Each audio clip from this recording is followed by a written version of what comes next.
자, 여러분들 오늘은 치아 후유 장애가 남았을 때 손해배상액을 어떻게 측정해야 되는지 한번 알아보도록 하겠습니다. 여타의 사건과 마찬가지로 치아 손상에서도 두 가지 부분을 살펴보셔야 되는데요. 첫 번째는 이 후유 장애로 발생한 노동능력 상실률로 인한 일시일 수입 부분을 알아보셔야 되고, 두 번째는 향후 치료비를 살펴보셔야 됩니다. 특히나 이 치아 부분에서는 치료비가 굉장히 많이 듭니다. 우리 임플란트 한 번 받는다 그래도 뭐 이빨 하나당 500만 원씩 하는 경우도 많기 때문에, 그리고 시간이 지남으로써 반복적으로 발생하기 때문에 굉장히 고액이 인정되기 때문에 이 향후 치료비 부분을 꼭 여러분들이 유념해서 파악해 두시기 바랍니다.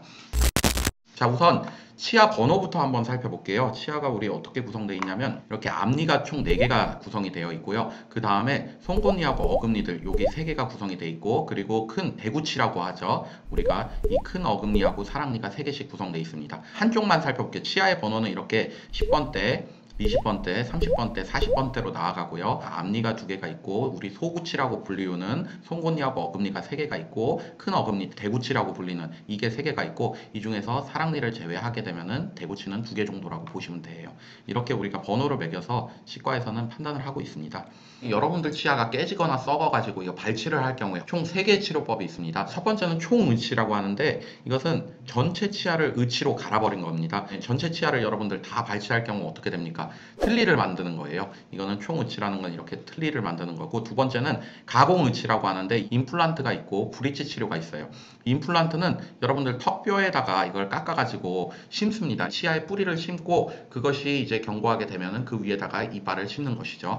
브릿지라고 하는 것은 여기가 이빨이 썩거나 깨져가지고 발치한 부분이에요. 잇몸 있는 데를 파가지고 하는 것이 아니고, 요따가 우리가 가공의치를 만듭니다. 그리고 옆에도 이렇게 있는데, 이게 이어준다고 해 가교 역할을 한다고 해가지고 브릿지라는 이름을 짓고 있습니다. 어금니 부분을 요 양쪽 부분을 이렇게 깎아가지고 만듭니다. 깎아가지고 이 부분에다가 씌우는 것입니다. 그렇게 되면 우리가 여기 턱뼈를 뚫지도 않고 이렇게 치료를 할 수가 있습니다. 자, 이렇게 3가지 치료 방법이 있고요. 그 다음에는 장애평가 방법에 관해서 살펴볼게요. 다른 사건과 마찬가지로 맥브라이드를 기본적으로 차용을 합니다. 근데 맥브라이드에서 좀 추상적으로만 규정이 되어 있습니다. 자, 맥브라이드 우선 한번 살펴볼게요. 어떻게 되어 있냐면, 치유되어 부분적으로 일할 수 있는 신체 장애 상태라고 해가지고 전치의 상실로 인한 보철, 여기서 loss of all teeth라고 되어 있죠. 모든 치아를 상실했을 때 직업계수 5를 적용하면 19%가 나옵니다. 그리고 세밀한 규정을 두질 않았습니다. 그러니까 모든 치아가 상실된 경우에만 19%의 노동능력 상실을 두고, 앞니 2개가 나갔을 때, 뭐 사랑니가 나갔을 때, 대구치가 나갔을 때, 송곳니가 나갔을 때, 이런 개별적인 규정을 두고 있질 않아요. 그래서 우리 법원은 단버그시 후유장애 평가법을 도입하게 됐는데, 그 평가 방법을 간략히 살펴보겠습니다. 아까 봤듯이 이렇게 그림이 있는데, 이 앞니 부분은 우리가 점수를 매길 때 2점을 주게 됩니다. 그리고 소구치 및 견치라고 했는데, 요 앞니 4개를 제외한 옆에 3개죠. 이 부분에는 3점을 매기고요. 대구치, 요 어금니죠. 큰 어금니. 이게 씹는 거에 저작 기능에 굉장히 중요한 영향을 미치기 때문에 가장 점수가 높아서 6점을 매깁니다. 여러분들, 앞니가 몇 개입니까? 요게 한번 계산을 해볼게요. 앞니가 우리 총 위에 4개가 있고 밑에 4개가 있죠. 그래서 총 8개가 됩니다. 우리가 소구치라고 하는 것도 아랫부분에 6개가 되겠죠. 그리고 윗부분에도 상하악을 더하게 되면 12개가 되겠고요. 그리고 대구치라고 하는 것은 총 한쪽마다 3개씩 있어가지고 3, 4, 12 해서 12개가 되잖아요. 근데 이 중에서 사랑니 부분은 제외를 합니다. 사랑니 4개를 제외하게 되면 8개가 됩니다. 여기다가 2점씩 적용을 해볼게요. 앞니는 2점이었죠. 그러면 총 16점이 되겠죠. 소구치는 3점을 부여합니다. 소구치에 3점을 부여하면 12개에다가 그러면 36점이 됩니다. 그리고 대구치 8개는 아까 몇 점이었죠? 6점씩이죠. 6점을 부여하게 되면 48점이 계산되고요. 이거 3개를 다 더하게 되면 100점이 나오는 것입니다. 이렇게 해가지고 이 100점 만점의 기준으로서 하게 되는데, 전 치아가 전부 다 상실돼가지고 전부 다 틀니로 바꾼다고 해볼게요. 이 경우에 틀니를 가지고 어느 정도 저작 기능을 수행을 할 수는 있잖아요. 그렇기 때문에 50%를 적용을 해서 50점을 만점으로 해서 적용을 하게 되는 것입니다. 전 치아를 틀니를 해도 저작 기능이 남아 있어서 50점을 만점으로 한다. 이것은 그냥 외워두시면 될 거예요. 그렇기 때문에 이 총의치를 한다 그래도 상실률이 50%밖에 안 됩니다. 그리고 우리가 일반적으로 하는 가공의치 중에 임플란트나 브릿지 치료를 받게 되면 대부분 회복이 된다 그래서 상실률을 20%를 적용합니다. 그래서 이거를 적용을 한번 해볼게요. 제가 실제로 수행을 한 사례고요. 이분 같은 경우에는 상하게 4유닛 4개의 브릿지를 했고 하악에 6개의 브릿지를 했습니다. 이 경우에 담버그시 장애평가에 따른 후유장애 및 노동능력 상실률을 판단을 받았는데요. 상악 4개 같은 경우에는 앞니 부분이었습니다. 그래서 저장 능력의 상실이 사절치, 앞니 4개 해서 2점씩 해가지고 여기다가 앞니는 가공우치기 때문에 0.2를 적용해서 1.6점이 감점이 되는 것입니다. 그렇게 되게 되면 총 담버그시 아까 전체 노동능력 상실이 19%였고요. 거기다가 50점 만점으로 해가지고 1.6점을 적용하면 노동능력 상실률이 0.61이 계산됩니다. 하악 6개 치료를 받았는데 이렇게 가공우치 0.2를 적용해 보게 되면 2.4점이 나오게 됐습니다.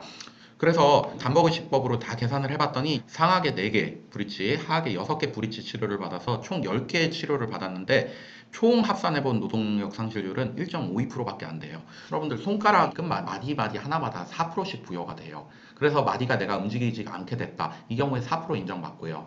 그리고 그 발목 부분에 족관절에 장애가 남았다 그러면 보통 12에서 많게는 18%, 뭐 20% 넘어가는 경우도 발생하고요. 무릎 부분 같은 경우에는 총 29%에서 어느 정도의 동요가 있느냐에 따라서 막 14% 이렇게 적용이 되거든요. 그거에 비교하게 되면 아주 낮은 거예요. 노동능력 1.52%라고 하는 것은 사실 그 이상 올라가기가 어려운데, 그래서 치과 장애에서는 노동능력 상실률로 만족을 받겠다. 이것은 합리적이지가 못합니다. 치과 장애는 결론적으로는 이 향후 치료비로서 많은 비용을 배상받아야 되는데 이 비용이 엄청나게 나와가지고 1억을 넘는 경우도 있습니다. 제가 실제 수행한 사례 하나 보여드릴게요. 같은 사안인데 여기 보시게 되면 임플란트 비용으로서 10년 단위마다 4,800만 원이 요구가 되고 골 이식 비용하고 약제비 접수 비용을 포함한 비용으로서는 1회당 4,915만 원이 나왔습니다. 이발 10개잖아요. 그러니까 하나당 480만 원을 인정해 준 거예요. 거기다 나머지 수술비도 인정되고 이분이 향후에 남은 기대 여명이 40년이라고 가정해 볼게요. 그렇다 그러면 총 이 비용을 4번을 적용을 해야 되잖아요. 1억이 넘어가겠죠. 자, 이렇게 굉장히 고액이 인정될 수 있어요.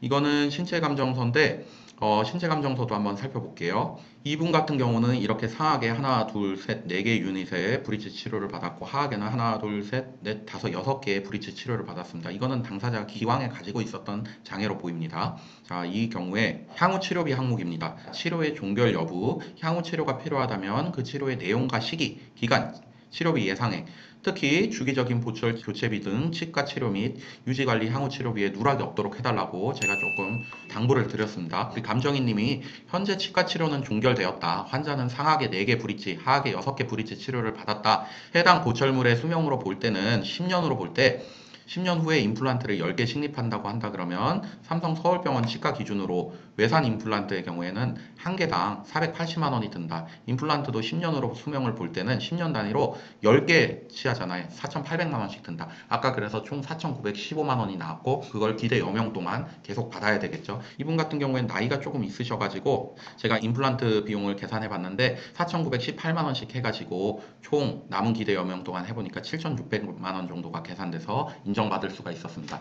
자, 여러분들 이렇게 치과 치료에 있어서는 후유장애율로 따진 일실 수익 같은 경우에는 좀 낮게 인정되는 측면이 있는데 보철 치료비가 굉장히 높게 인정이 될 수 있고 그걸 기대 여명 동안 전부 다 인정을 받을 수가 있습니다. 근데 이 부분에 관해서 여러 손해사정사님들이나 변호사님들이 업무 처리를 하면서 1회에 걸쳐 가지고 내가 지금 이식받은 임플란트 비용을 청구는 하되 향후에 이게 10년마다 또는 일정 주기마다 이걸 교체해 줘야 되는데 그 비용 측정하지 않아 가지고 현저하게 낮은 금액으로만 손해배상 받고 계신 경우 많아 가지고 사실 그것 때문에 제가 이 영상 촬영하게 되었습니다. 배상 부분 꼼꼼하게 챙기셔서 다 온전하게 받으시기를 기원드리겠습니다. 감사합니다.